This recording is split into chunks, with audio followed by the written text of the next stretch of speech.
Hi, I'm Nathan. Hi, I'm Rachel. I work for Autism Bedfordshire, supporting young people up to the age of 25 who are at risk of admission to a mental health hospital and are autistic.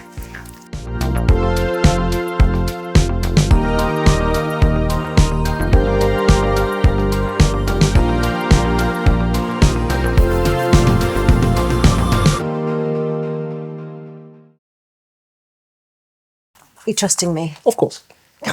With my life. With our hospital department, patients often see a different member of staff each time they come in. Could this cause problems for autistic patients? Is there anything we could do to reduce those problems? I think not even just for autistic patients, I think that's for everyone, having that consistency and if that's not available, being given information like one-page profiles of who will be seeing you, especially for myself, if I'm seeing someone different or a different doctor, or I haven't seen them for a while, it's nice to have a reminder of who they are, what their name is, what they look like, of course, and maybe what their interests are, because that kind of builds a rapport and it's a conversation start for me. If I'm in an appointment and I'm feeling a little bit nervous, I can remember what their interests are and have that, break the ice a little bit. Yeah, I agree with you. I think when someone goes to hospital, and as you said, it's not always autistic people, it's for anybody that may be a little bit anxious and a bit worried, which hospitals are that kind of environment.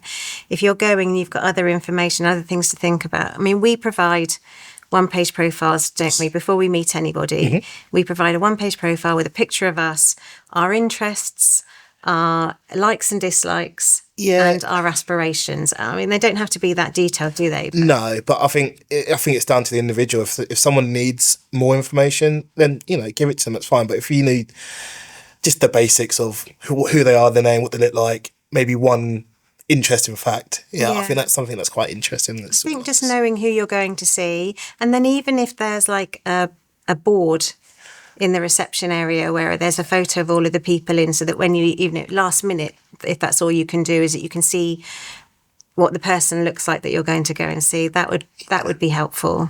I think with if someone's going to send me an appointment letter, it's not hard to maybe send a one-page profile with that appointment letter as well. It's one thin piece of paper. It's not going to take up a lot of space, but it's preparing that individual for what is coming, and that is very important. Not only for me, but obviously the autistic community is we know that it's important to have that knowledge and that information. I think also giving the information at that first appointment that you may not see the same person next time would be really helpful. So managing those expectations and just that honesty about everything that could happen would be really helpful. Yeah, it doesn't take a lot. I think everyone thinks it needs to be a massive gesture and change everything, but something so simple as handing out a piece of paper with some information. And very importantly, it doesn't cost anything. No. Not to make a one-page profile. They're free. We support a lot of our young people to do a hospital passport, which can be just that one-page profile about them. I think it's actually a few more than one pages, but it has that kind of information on it about their likes and interests. Yeah. And it's really good at breaking down those barriers and giving them something to talk about. And actually, if you know that your patient is going to be really nervous, you can do a little bit of research, and you can have an interest too, or share, talk about their interest with them. It's a really good way of kind of making them feel settled and relaxed.